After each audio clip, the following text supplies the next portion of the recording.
Okay, in this video what we're going to do is we're going to have a bit of a critique. For the purposes of review and critique, we're going to have a little bit of a look at Matt's video here. This simple self-defense tool could save your life. Matt's got some wrong information, some good advice, and some absolutely atrocious advice, and we're going to cover that. And we're also going to have a listen to what a knife expert has to say and what actual analysis of knife attacks tells us. Now, before we do that though, I need to remind you that everything you hear in this video is possibly based on his jurisdiction. What you need to do is look in your own jurisdiction for what you are allowed to do, and in terms of self-defense as well. So for example, in my jurisdiction, I am not allowed to carry anything for the purpose of self-defense. I can have something for a different purpose, and if I use it as a item of opportunity to help defend myself, that is okay, but I cannot carry it for the purpose of self-defense. Now, we're going to talk about these things here. This is the Stanley 10049. I have a purpose. This has a purpose in my life. This is my work knife that I've had for over 30 years. This has a purpose in my occupation. This has a purpose in my kitchen. It's my kitchen knife, $5 from Kmart. And this has a purpose for fishing and camping. The point is that this knife of those here is the most expensive one. And the $5 cheapie, if someone has a go at me with them, they're all going to do the same damage. So tactical knives, it doesn't matter what they are, they will do the same damage. Now, in my jurisdiction, I'm not allowed to carry anything for self-defense. So I certainly couldn't carry this. I certainly couldn't carry a stick or any kind of tool that will save my life for self-defense. But I need to know what self-defense is, what am I allowed to do in my jurisdiction. If someone's trespassing and trying to steal my property, I'm allowed to try and stop that from happening as long as I do not cause grievous bodily harm. Grievous bodily harm is a broken bone, a damaged organ, a very deep cut. That's grievous bodily harm. Fractures. A black eye and a bleeding nose is not grievous bodily harm. So in the case of property, I can try and stop them as long as I don't cause grievous bodily harm. If I'm the subject of an unprovoked assault, I can try and stop this assault from continuing using as a proportionate amount of force as long as I do not cause grievous bodily harm. Or intend, as long as I do not intend to cause grievous bodily harm. Now, there is a time when grievous bodily harm is acceptable, and that is if I genuinely believe my life is in peril. And that is, unless I do something absolutely drastic, my life will be ended. In that case, I can use anything and everything at my disposal to end the assault, even if it causes grievous bodily harm. Now, when it goes to court, it's then you would plead self-defense, then the prosecutor has to prove whether or not it was actually more than self-defense.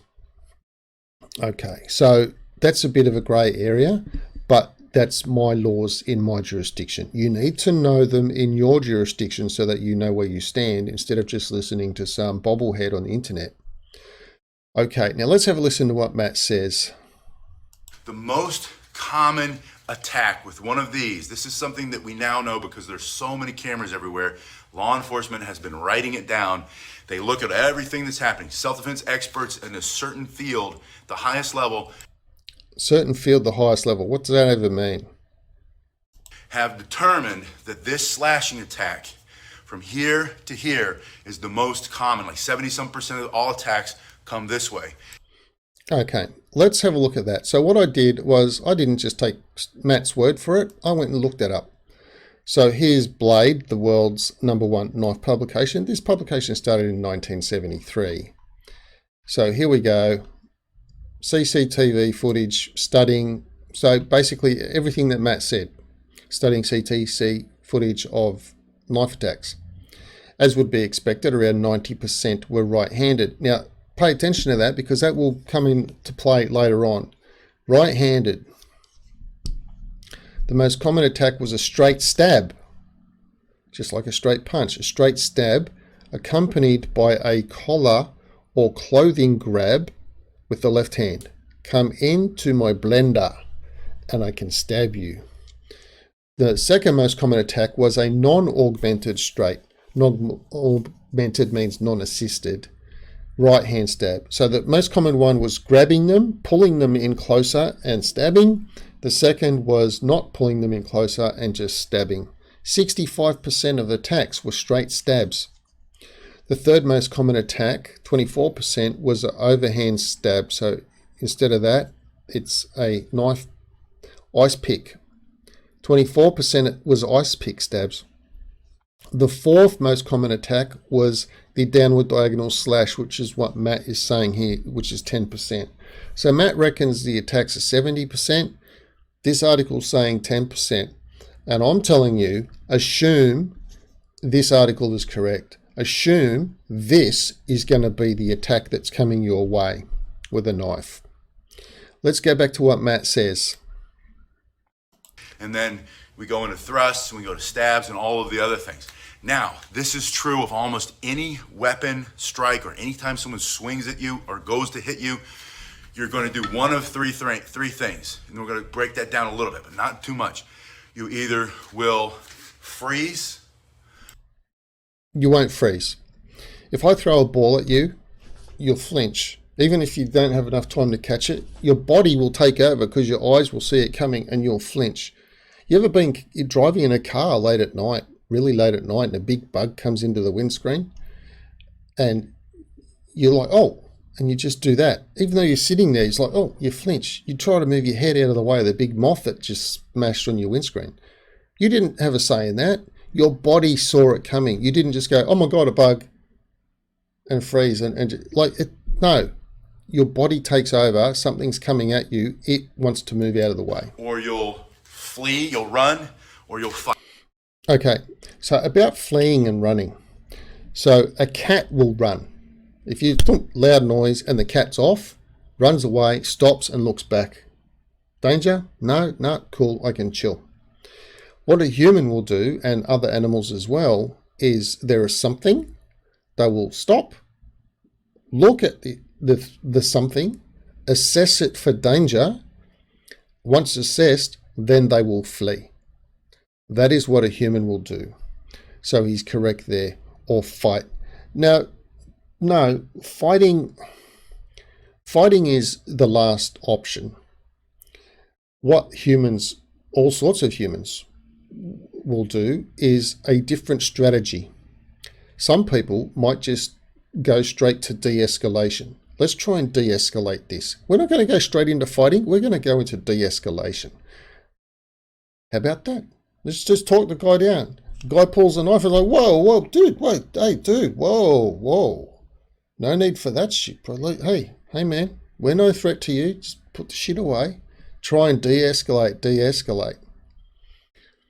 Fight, right? And we want to train so that you can respond to what's happening. We want to go to fight. But it's not common. No, we don't want to go to fight. If someone's pulling one of these, you don't want to go to fight. What are you going to fight them with? You don't want to go to fight. You want to go to keep that the hell away from you. That's what you want to go to. Unless you train yourself, unless you have some experience in making a mental switch to go into some type of physical action to defend yourself, you're probably going to freeze. Most people freeze. Most people don't freeze. And like he says go into fight, but what he should be saying is go into defend yourself, like he said the second time. But most people do not freeze. If you could run, if you could flee, do that, especially if one of these comes out. Okay, so if one of these comes out, the question you really need to ask first, before you decide that you're going to flee, is how far away are you when you see this? What if you don't see it? What if he's just a guy walking down the street and then just suddenly jumps out in front of you and goes, aha, I got this. What are you going to do? What are you going to do? I'm asking you a rhetorical question, but could you answer it? What are you going to do? If it's multiple attack, if any situation, who knows what's going to happen? You don't want to hurt him. You don't want him to hurt you. If you can get out of there, get out of there. Yes. But if there's no other choice and one of these comes out, or they start to try to hit you with another tool, or they try to throw punches or whatever, I want you to get your hands up between you and them. And ideally, you're going to have this one simple tool that can save your life. Okay, the one simple tool that can save your life. Where's it coming from? Now, remember, in my jurisdiction, I'm not allowed to carry anything for self-defense, which means it has to be a different purpose. Just like my tools here have different purposes. Now, it doesn't need to be a stick. For instance, in fishing, that looks like it could be a tire thumper for a truck driver. So if there's a truck driver or something thumping his tires late at night, someone comes up to him, he's got that in his hand already, so he can use that. If you've got your fishing gear, whatever, you've got a fishing priest in your bag, something happens, you've got the fishing priest, you can use that. The fishing priest is like a mini baseball bat. There was one time when I had a pinch bar or a wrecking bar, whatever your preferred term is, 450 mil, about 18 inches, 2 o'clock in the morning, a lot of people about whatever, I walked past 6 police officers carrying this thing, and they just looked at me, and then just went back to talking to themselves. Now, they didn't stop me, they didn't ask me what the hell am I doing, because at the time I was using it for work, and all you had to do was look at me. Yep, look at the pinch bar. Yep, that matched. Beautiful. He's just knocked off from work. Off he goes. Now, if I was just wearing a pair of shorts and flip-flops and a singlet, and I'm carrying this thing around, oh, damn straight they would have been having a go at me. What the hell are you doing, mate? So, you needed a justification for carrying the thing you're carrying. You're going to have this up. Now, when you do fight... Now, one thing when he said, do this up, is why are you doing this? Someone, like, have they actually started throwing down already? I just want you to just stop and think about that. If they're starting to throw down, it's escalated to that point. Just not including this. Why have you tried to not de-escalate it? Why were you still there, allowing it to escalate to the point where the person's throwing down and now you're putting hands up? I'm just asking that rhetorical question to you. It's going to be instinctive. It's instinctive that when you see this coming, most people will recoil. Most people won't recoil like a cartoon character and go, oh my God. What most people will do is try to get the hell out of the way of the thing that's coming at them. If that's to dodge, weave, step back, whatever, that is what they will do.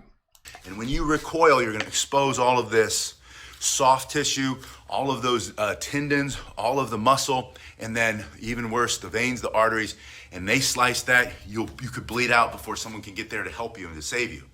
So instead of recoiling, I want you to go in. No. Okay. That's extremely bad advice. As someone who has had one of these pulled on them twice and no cuts, and extricated myself out of both situations, I will say to you, don't you ever go in. Remember, the number one attack is the attacker is pulling you in so they can get you into the blender. Matt is saying, go into the blender. That is the absolute worst advice if someone has one of these. I don't care what's in your hand.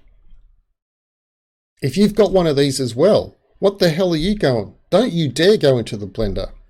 Don't ever go into the blender, whether you've got something in your hand or not. And when you go in, the hand that is not holding this tool can go to your head. I want you to put your helmet on. So your hand is just here touching your head. No. No. Look, don't put your helmet on unless you're a knight from the medieval ages and you've got a whole suit of body armor. Just think about what Matt is saying here. The person in front of you is right-handed. You are going to put your left up, exposing all of your torso to them to allow them to straight jab into your torso with their right hand, and you're going to go in. That is terrible advice. That's going to brace. But that also means that when this weapon comes out, they're going to be slicing this, which does not have...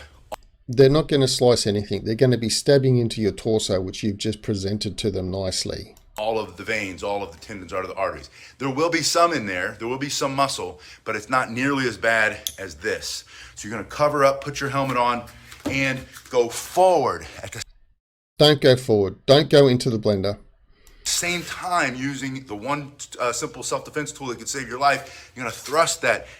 Okay, you're not going to thrust anything. You might think you're going to thrust it. Look, what's old mate doing with his left hand? Remember, he's already pulled this out. He's going to see you've got a stick. Do you think he's just going to put that left hand in your pocket? When you come at him with your left side leaning forward into his stabbing hand, exposing all of your torso, not only is he saying thank you very much, he sees your other hand with a stick. All he has to do is raise his left, and your stick attack is nullified while you're coming in, and he's just jabbed you a million times because you're not doing anything to protect down here, which is where the attack's actually going to happen. This is the absolute worst advice. Don't you ever do this and follow this advice for a knife attack. Don't you ever do it. This shit could kill you. Going forward into a guy who is armed with a knife by raising your body and exposing your body and going to him is the absolute dumbest thing you can do. Face. Now, if he's swinging like this and this is coming like to his face at the same time, his hand isn't coming that far. His body will recoil. He'll have to go back as you either put it here. This could be permanent. This is fatal. It doesn't take much to crush that. Or you put it into that solar plexus. But the idea is I want you to train yourself to practice moving into the... No, don't move into a guy with a knife by putting your hands up. That's just absolutely ridiculous. If you are going to train anything, I don't have a problem with training the stick. Train how to do a push kick. Go to a Muay Thai gym or something like that and train how to do a push kick. Go to a fencing gym and train how to do footwork so you can go forward and backwards, a little bit of sideways movement as well, be very light on your feet. Train that, because that's what will keep you out of the blender. Don't choose to go into the blender. It's the absolute worst advice you can have. Attack and not moving back. And then you say, well, what if his goal is to do this over and over?